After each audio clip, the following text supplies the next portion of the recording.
आज हम लोग मिलके 50+ पेड़ लगाएंगे। মাটিতে জল দে, পেয়ারা গাছটা ভালোভাবে জল দে। চাপবি না, বেশি চাপবি না, গাছ সোজা করে চাপ, জল দে জল দে।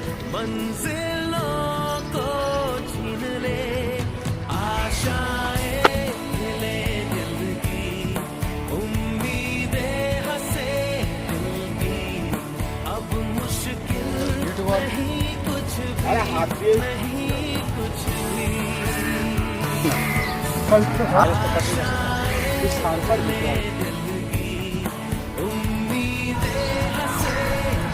तो आप लोग को दिखाते हैं।